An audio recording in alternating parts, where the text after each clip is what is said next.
Good morning. Today we're going to talk about diuretics. So you guys have probably seen the use of diuretics in your clinical settings. They're something that are used pretty frequently for different reasons that we will discuss.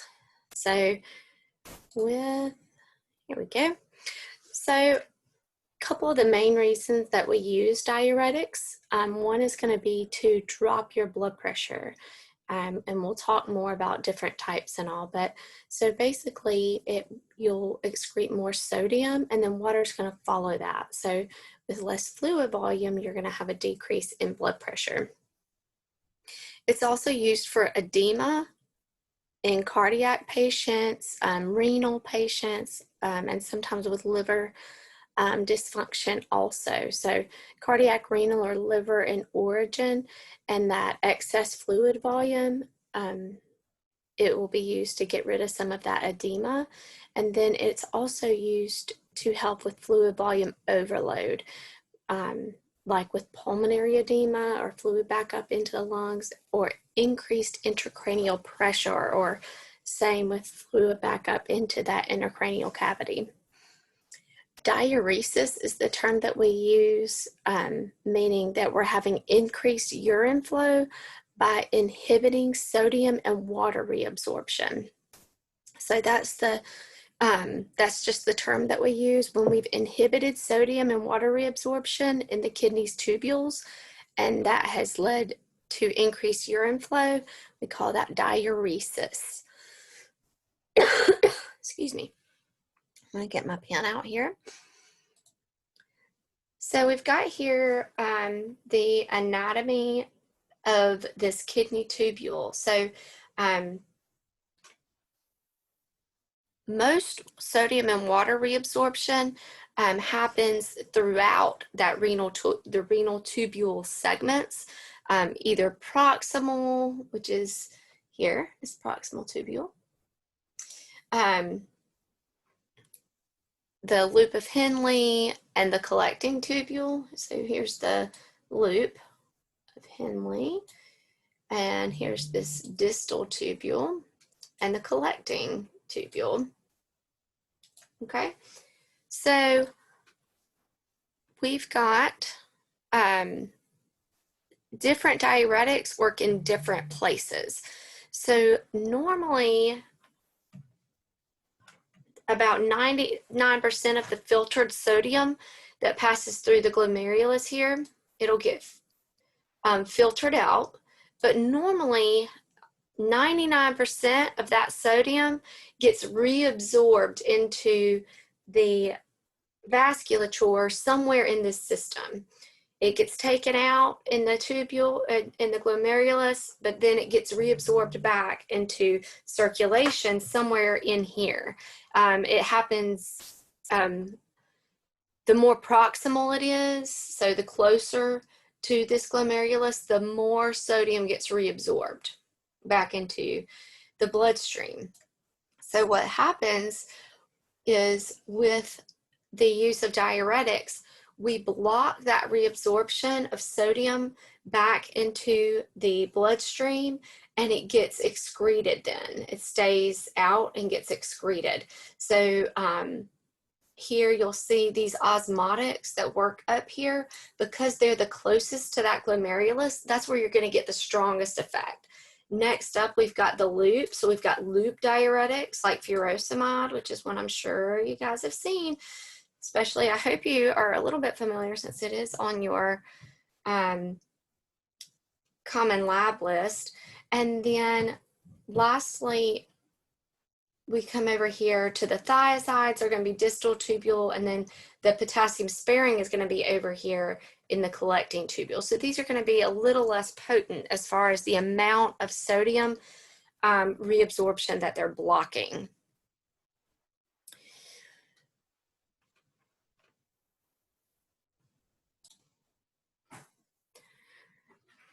Most diuretics are going to cause the loss of other electrolytes. And one of the big ones here is going to be potassium, but you'll also lose chloride, magnesium, bicarbonate. So there's other things that we'll talk about specifically with each one. But potassium is going to be lost with all of these groups except the potassium sparing group. You will, because it's happening over here in the collecting tubule, so it's a potassium sparing, meaning you're not losing potassium, but with all the rest of them, you are going to lose potassium, so that's something to look out for. So the categories of diuretics that we're going to talk about are going to be the thiazide group, loop diuretics, osmotic diuretics, and potassium sparing diuretics. So first up, we're going to talk about the thiazide class of diuretics. Thiazides are used to treat peripheral edema and hypertension. These are not used for acute or emergent situations. If you have an emergency or an acute fluid volume overload situation, thiazides are not going to be your treatment. We'll talk more about those in a little bit. But for thiazides, they're going to be a maintenance medication to maintain normal fluid volume. So treating peripheral edema and high blood pressure. The action of the thiazide class of diuretic is that it promotes the excretion of sodium, chloride, and water in the distal tubule. So remember, we talked about the further away from the glomerulus, the less potent it is. So this is going to be one of those that's less potent. So it's happening in the distal tubule. So remember, potassium is going to follow this. So it acts directly on the arterioles to cause vasodilation there. And so that's what's going to pull that sodium, chloride, and water out, potassium following. The big one that you see most often is going to be hydrochlorothiazide, or HCTZ, is the medication we most often associate as a thiazide. It's been around for a really long time. It was patented in 1958, and it's often used as in a combination medication with beta blockers or ACE inhibitors. For HCTZ, the onset of action is going to be 2 hours. The peak is going to be 4 hours, and then the duration will be 6 to 12 hours.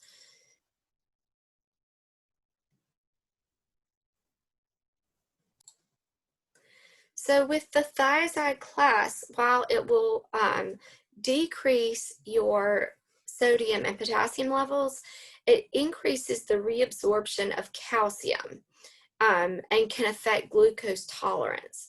So those calcium and glucose levels may be elevated.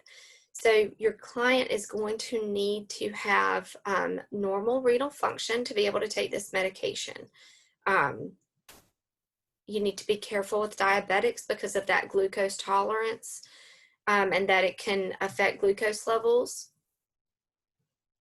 And it is chemically related to sulfa medications. So you want to assess for a sulfa allergy because if you have a sulfa allergy, you may see a reaction with HCTZ as well. Contraindications are going to be renal failure. As I said, you would have to have normal renal function for this medication to work.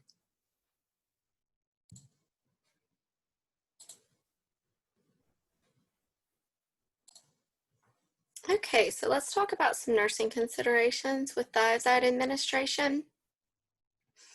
Remember, you're losing potassium, so you want to make sure you educate your client on foods that are high in potassium. I've got many of these listed over here. Remember, all the diuretics, with the exception of the potassium sparing diuretics, this is going to be part of what you're going to need to educate on. So do be familiar with some of your more common high potassium foods. You will also need to instruct your clients to be doing daily weights and I's and O's. You'll be doing that in the hospital, but your clients need to do it at home. Remember, this isn't something that we're going to be using to acutely treat an emergency situation. This is something that is used for long-term maintenance. So a lot of home education is going to be what is involved. We want to give it in the morning. so that we are not disturbing sleep patterns with our clients having to get up at night and go to the bathroom. That's going to be true for all our diuretics. We want to assess lab values. So we want to assess glucose, potassium, calcium, and then also uric acid can also be held onto. And so this calcium and uric acid is one of the big reasons for it being contraindicated for renal patients, because those things are all, the excretion of these are already going to be compromised when you have a client with renal impairment. So we'll monitor for onset of gout. So remember those uric acid levels. With increased uric acid levels, that will that can lead to gout. So we'll look out for onset of gout and educate patients as to what to look for there. And then also medication interactions. So a couple of the big ones with thiazide medications is going to be digoxin and lithium. So with digoxin, they can cause the hypokalemia, so a drop in potassium level, and then that can enhance the action of digoxin and cause digitoxicity. So potassium supplements are often prescribed whenever somebody's taken a thiazide or any of these potassium wasting diuretics. And so serum potassium levels are going to really need to be closely monitored. The other thing that with thiazide versus maybe some of the other ones is that it can induce hypercalcemia, so increasing the calcium levels, which also enhance the action of digoxin and can potentiate digitoxicity. So if your patient is taking, you've got a double whammy, so it can drop potassium and raise calcium. Both of those things can increase the potency of that digoxin and lead to digitoxicity. So we'll educate our clients about signs and symptoms of digitoxicity, which typically include bradycardia, nausea and vomiting, and vision changes. But you'll learn more about digoxin in a different unit. But it's something that you want to educate your client on. Also with lithium, it can enhance the action of lithium as well. So lithium toxicity can also occur. So we just want to make sure that we're aware of drug interactions and making sure our patients know of them if they're on these medications at the same time.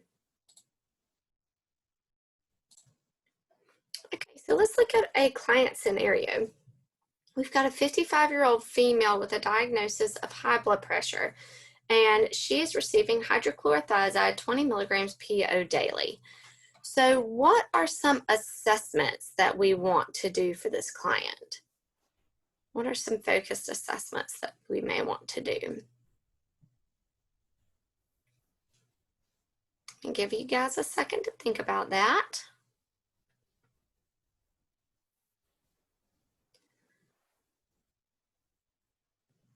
So if she's taking hydrochlorothiazide, then I want to know why she's taking it, first off. So I maybe want to look into her health history. Does she have a history of high blood pressure? Which we have on there. Then also want to assess vital signs. Remember, if you're giving something to somebody for hypertension, you want to know what their blood pressure is, right? We want to know what the current weight is because we're going to continue to check those. I's and O's, what's the latest urine output been compared to intake? Other things to assess for are going to be those serum chemistry values, particularly the calcium, potassium, glucose, and uric acid. Those are going to be the things that we want to know. We also want to do an assessment to see if we see any edema. Remember, this can be prescribed for maintenance of peripheral edema. So also checking the extremities for edema and note any pitting edema. We also want to get a history of any medications that this client may be taking, including that, especially looking for digoxin or lithium, looking to see if the client takes any type of herbal supplements that could interact. Also looking, remember, we want to take care and be careful if the patient's diabetic. So we want to see if there's any anti-diabetic medications already being given or any steroids, because they might also increase glucose along with the thiazide. So we just want to be careful with that. Nursing interventions that we will include will be monitoring vital signs and those serum electrolyte levels.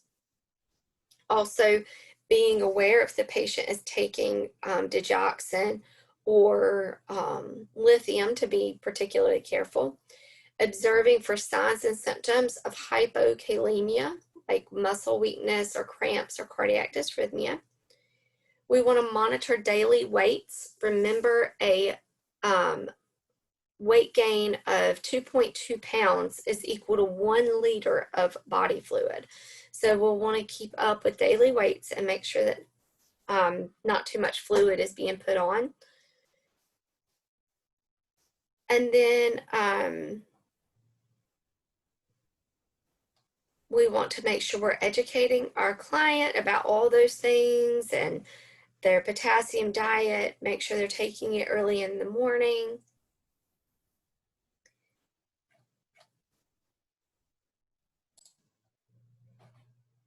Oops, sorry about that.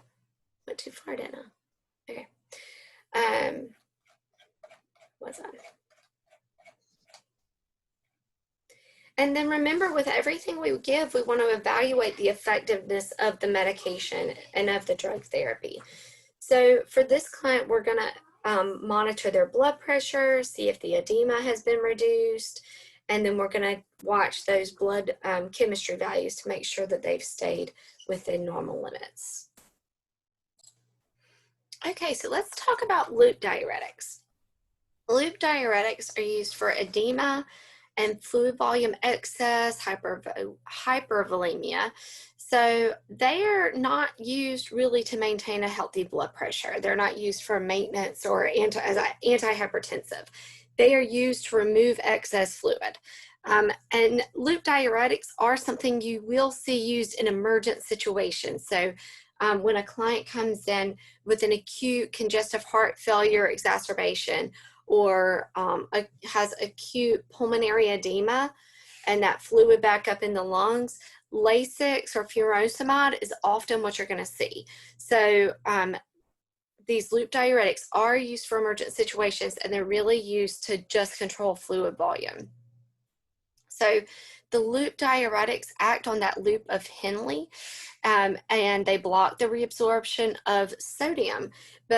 So then water leaves with the sodium, but also with that sodium and water also leaves potassium, calcium, and magnesium. So with the thiazides, remember you saw an increase in calcium, but with the loop diuretic group, you will see potassium, calcium, and magnesium all go with the sodium and water and be excreted.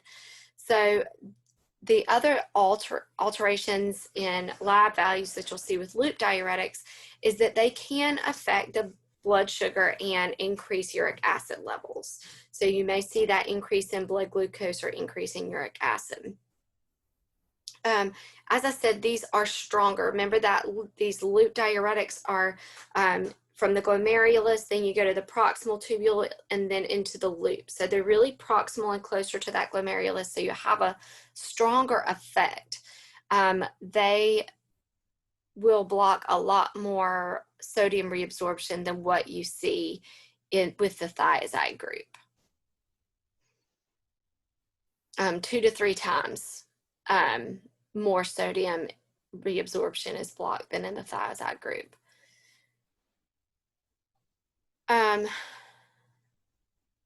It should be given in the morning, as we've said, and it can be given IV in cases of acute heart failure or pulmonary edema. And you'll see that it works very fast. Within minutes, if you have a patient with a Foley catheter in and you give them some, and they're in fluid volume overload, and you give them some Lasix, within minutes, you'll see that bag's starting to fill up when you administer IV. So loop diuretics can increase renal blood flow by up to 40%. So you will still see Lasix given as the prescribed diuretic for clients with renal failure. So it still may work for clients with end-stage renal disease because it will increase renal blood flow.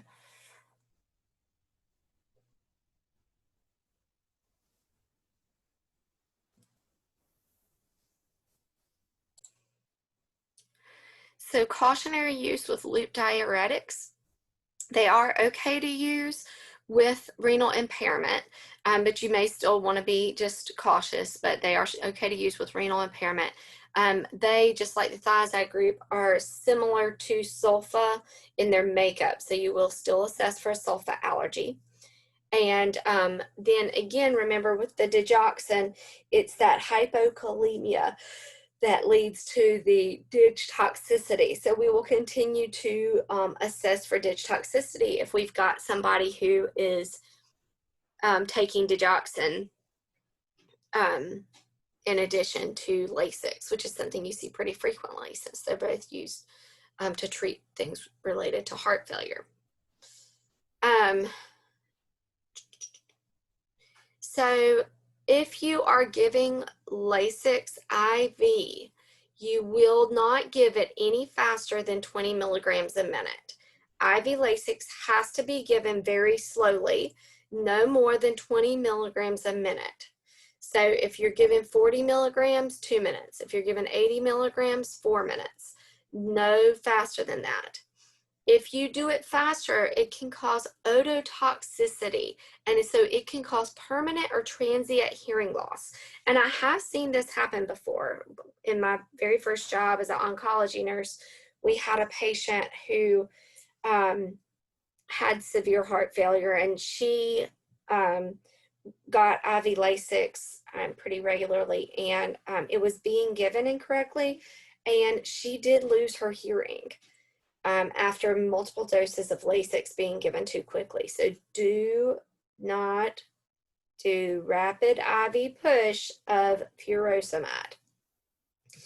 Other things to watch out for, remember hypokalemia, hyponatremia, hypocalcemia, hypomagnesemia. So low magnesium levels, calcium, potassium, sodium levels. You will see all those things drop. We want to monitor for fluid volume deficit. We don't want to go too far the other way. If your client's getting up and out of bed, we'll want to monitor for orthostatic hypotension. And remember that it can increase glucose and uric acid levels. So just like with all the diuretics, we want to give it early in the day, monitor daily weights and IV and eyes and nose. We just talked about those specific labs to look for. If you are giving a medication for something, you want to do proper assessments first, assessments related to those medications. If somebody's getting medication for a fluid volume overload, we want to assess their fluid volume for signs of overload, right? So we want to assess lung sounds and listen for crackles. We also want to know what they sound like before and after administering the medication. Same for edema. We want to do a assessment of and look for edema and document how bad the edema is and look for improvement with administration. Again, instruct patient to stand up slowly and assess for orthostatic hypotension. The same with the digitoxicity, assess or monitor that, and teach high potassium foods. So when you're looking at these diuretics as a whole, remember to think about they've got things that are similar, but they've also got things that make them different. They've got different indications, they've got different side effects, they've got different things to monitor for. So look at all the things that are the same for everybody, and then pick out like what makes this one different from the next one. When you're studying, that may help you to differentiate one from the other.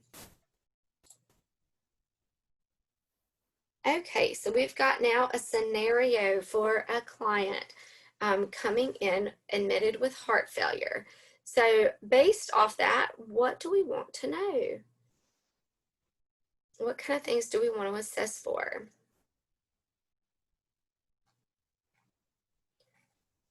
So just like we talked about, assessing for um, signs of fluid volume excess. So listening to lung sounds, looking for edema.